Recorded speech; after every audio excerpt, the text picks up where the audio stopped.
भैया आपका स्वागत है हमारे चैनल में। बहुत बहुत धन्यवाद आपका। भैया बात करें गोवर्धन, एक यूनिक नाम, यूनिक स्टोरी, गोवर्धन जी, मतलब गोबर ही धन है, जैसे शायद यही मीनिंग होगा।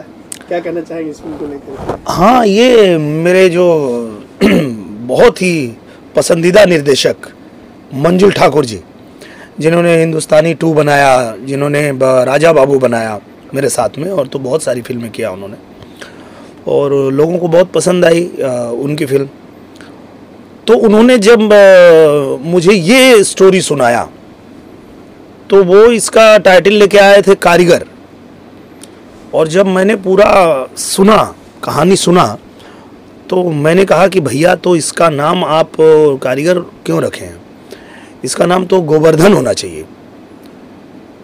तो उनको भी अच्छा लगा, बोले कि हाँ ठीक बोल रहे हैं। तो हम लोग फिर बोले कि फटाक से अप्लाई कीजिए, और अप्लाई किया गया, हमको मिल भी गया गोवर्धन। तो उसके बाद जो है हम लोग इस पे काम करना शुरू किए, और अब आकर के हम लोग यहाँ प्रतापगढ़ में इसकी शूटिंग शुरू कर दिए हैं, और 3 दिन अभी हुआ है, लेकिन इसको करते हुए इतना मज़ा आ रहा है कि मुझे फिर से राजा बाबू की याद आ रही है कि एक बार फिर हमारे जो दर्शक हैं, जो हमारे भाई हैं, जो हमारी बहनें हैं, जो हमारे चाहने वाले हैं, उनके लिए मैं फिर से ये कह सकता हूँ कि एक बहुत ही मनोरंजन वाली फिल्म ये गोवर्धन मिलने वाली है। कि गांव में अक्सर गोबर गणेश इसी तरह से जो है, जो नाकारा होता है उसको इस तरह से उपाधि दी जाती है, तो कहीं वो भी तो इसमें दिखा? ऐसा नहीं है, इसका नाम तो गोवर्धन है, पर गांव में आप जानते हैं कि जैसे नाम अगर कितना भी अच्छे से रखा जाए, पर लोग बिगाड़ के ही बुलाते हैं नाम, तो गोवर्धन नाम है इसका। लेकिन अब पूरा गांव गोबर गोबर ही कहता है। पर आप जब ये फिल्म देखेंगे तो आपको भी यही लगेगा कि इस फिल्म का नाम गोवर्धन ही होना चाहिए। जी। मेकिंग की बात की जाए, प्रोडक्शन की बात की जाए, तो इसमें जो प्रोड्यूसर हैं जैन घोष जी, प्रवीण कुमार जी और कलीम भाई जी, बहुत ही अच्छे मेकर हैं लोग। और देखिए, जब एक अच्छा मेकर होता है तो ही इतना पेशेंस रख पाता है, और इतने समय इंतज़ार करके और अपने एक एक पहलू पे अच्छे से काम करता है, तो ही अच्छी फिल्म बनती है। तो मुझे लगता है कि जब ये लोग आए थे तो उस समय 1 साल बाद का डेट था मेरा। मैंने बोला भैया 1 साल बाद कर पाऊँगा? बोले कोई बात नहीं, उतना समय तो हम लोग को लगेगा इस पे काम करने के लिए। तो उस पे स्टोरी पे काम हुआ, गाने पे काम हुआ, और फाइनली जब हम लोग शूट कर रहे हैं तो ये लग रहा है कि हाँ, अगर प्रवीण जी ने और जो बाकी हमारे जयंत जी जो प्रोड्यूसर लोग हैं, उन लोगों ने भी ठान लिया था कि हम फिल्म अच्छी बनाएंगे। तो ये ईश्वर की कृपा ही कहेंगे कि लॉकडाउन के बाद जितनी फिल्में मुझे मिली हैं करने को, वो सारी एक से एक फिल्में मिली है। मैंने फसल किया, फसल के बाद मैंने उसके पहले भी मैंने वो किया, आई मिलन की रात, बहुत ही शानदार फिल्म है वो फिल्म। आज से मुझे लगता है कि 15 साल पहले संतोष मिश्रा जी उसको लिखे थे, और जिस प्रोड्यूसर के लिए लिखे थे वो पता नहीं बना पाए, वो फिर वो स्क्रिप्ट रखी रह गई।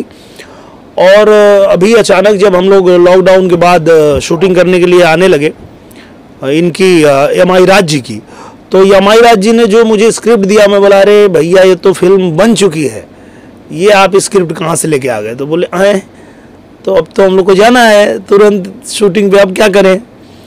तो मैं सभी राइटरों को फ़ोन लगाया कि भैया किसी के पास अगर अच्छी स्क्रिप्ट हो तो दीजिए। तो संतोष मिश्रा जी को कॉल किया, तो उन्होंने एक स्क्रिप्ट दिया, मज़ा नहीं आया उतना। मैं बोला भैया मज़ा नहीं आया। तो बोले एक स्क्रिप्ट है जो आपको बहुत पसंद थी और बहुत पहले हम लोग लिखे थे उसको। तो बोले कौन सी? बोले आई मिलन की रात। मैं बोला हाँ, तो फिर वो लेके आइए। फिर हम लोगों ने वो फिल्म किया, बहुत अच्छी फिल्म बनी, अलग ही उसका लुक है। अभी ट्रेलर उसका आया तो लोगों ने बहुत पसंद किया, सबको बहुत अच्छा लगा। गाने उसके बहुत अच्छे बनाए थे हमारे ओम झा जी ने, और कहानी तो कमाल की थी ही, और हमारे संतोष मिश्रा जी के डायलॉग तो होते ही हैं एक नंबर। तो वो फिल्म किया। उसके बाद मुझे एक बहुत अच्छी फिल्म मिली फसल, और फसल में भी पराग पाटिल जी के साथ काम करके मुझे सच में बहुत मज़ा आया और मुझे लगा कि इस आदमी को लिखने का हक है। ये आदमी लिखता है कि पराग पाटिल स्टाइल सिनेमा, तो इस आदमी को हक है। बहुत अच्छी फिल्म बनाया उन्होंने फसल। और एक फिल्म मैंने किया इसी बीच रजनीश जी के साथ, जो मेरे परम मित्र हैं, जिनके साथ हम लोग निरहुआ रिक्शा वाला से जुड़े हुए हैं, तब से लेके हमारा साथ है, मित्रता है हमारी। तो उनके साथ मैंने फिल्म किया माई, वो भी बहुत ही शानदार फिल्म। और उसके बाद एक बीच में और फिल्म मिल गई अंगूठा छाप, तो वो भी कमाल की स्क्रिप्ट। और उसके बाद अब ये फिल्म हम लोग कर रहे हैं गोवर्धन, तो ये एक पे एक ही स्क्रिप्ट मिलती जा रही है। मतलब मुझे लगता है, और मैं ये किसी से कह भी रहा था कि यार मुझे जिस तरह का कोविड हुआ था, लगता नहीं था कि मैं बचूंगा, लेकिन ईश्वर ने पता नहीं जब बचाया है और दर्शकों के आशीर्वाद प्यार से ही मैं बचा हूँ। तो अब कुछ अलग लेवल का करना है, कुछ और बेहतर करना है, क्योंकि एक जीवन फिर से मिल गया, तो इसको ऐसे ही वेस्ट नहीं करेंगे। और ईश्वर ने भी साथ दिया कि मुझे अच्छी अच्छी स्क्रिप्ट मिल रही हैं। तो अब जो जितनी फिल्में मैं कर रहा हूँ आएंगी, तो मतलब देख के लोगों को बहुत अच्छा लगेगा और उनको गर्व होगा कि भोजपुरी में इस तरह की फिल्में बन रही हैं। जैसे आपका सोच है भोजपुरी सिनेमा को लेके, देसीपन को लेके, भोजपुरी माटी की महक को, वैसे आपकी फिल्मों में आती रही हैं, तो कहीं ना कहीं इसका भी परिणाम है इतनी सारी फिल्में जिस तरह से आप बता रहे हैं। हाँ बिल्कुल, क्योंकि मेरे मन की भी यही इच्छा रही हमेशा कि हम लोग बहुत अच्छी साफ सुथरी बढ़िया और भोजपुरी में ऐसी ऐसी फिल्म बनाएं कि उसको लोग जो है देखें तो कहें कि हाँ भाई ये सिनेमा है। तो बीच बीच में लोग वो थिएटर के जो ऑडियंस के चलते ज़्यादा मसाला फिल्में ही बनाना पसंद करते थे, तो उसमें हम लोग भी फंसे रहते थे। पर जब लॉकडाउन लगा, सारे थिएटर्स बंद हो गए, तो अब जो 2 साल तक इधर मुझे साइन करके रखे हैं लोग, उसमें सारी फिल्में वही है जो अच्छी अच्छी स्क्रिप्ट है। और लॉकडाउन में लोगों को लगा कि जब थिएटर खुलना ही नहीं है और ऑडियो वीडियो सेटेलाइट के भरोसे ही हमको चलना है, तो टीवी पे तो अच्छी फिल्में ही लोग देखते हैं। टीवी पे तो आप मतलब पूरे परिवार के साथ देखने वाली फिल्में ही आती हैं, क्योंकि वो घर में लोग बैठे हैं, अपने परिवार के साथ बैठे हैं। आप कुछ भी उठपटांग उल्टी सीधी फिल्म दोगे तो लोग उठ के चले जाएंगे या तो चैनल चेंज कर देंगे। तो मजबूरी हर निर्माता की हुई कि अब उनको अच्छी फिल्में ही बनाना है, और ये एक अच्छा हुआ। मैं तो मानता हूँ कि अगर हम लोगों को कोविड ने बहुत नुकसान दिया, बहुत दर्द दिया, बहुत सारा खतरे से हम लोग गुजरे, लेकिन ये एक काम अच्छा कर दिया कि भोजपुरी सिनेमा को सुधार दिया।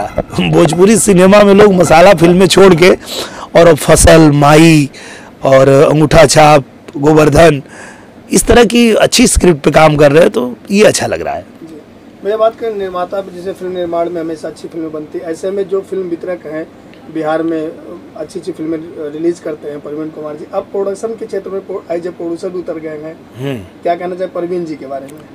प्रवीण जी के बारे में मैं यही कहना चाहूँगा कि एक प्रवीण जी के बारे में भी और मैं निशान जी के बारे में, दोनों लोगों के बारे में कहना चाहूँगा कि दोनों लोग ही वितरक होके और इतने अच्छे कॉन्सेप्ट पे फिल्म बना रहे हैं।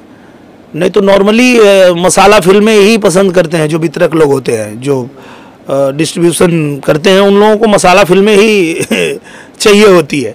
लेकिन ये दोनों लोगों ने ही, निशान जी ने भी बहुत ही बेहतरीन स्क्रिप्ट माई बनाया, द प्राइड ऑफ भोजपुरी माई, और वैसे ही ये हमारे प्रवीण भैया भी ये भी बना रहे हैं गोवर्धन। तो मुझे ये देख के बड़ा अच्छा लग रहा है। तो मुझे अब ये भी उम्मीद जगी है कि अब जब थिएटर्स खुलेंगे तो वहाँ हमारी सारी अच्छी फिल्में जो है लोगों को देखने के लिए मिलेगी और लोग बहुत आनंद उठाएं।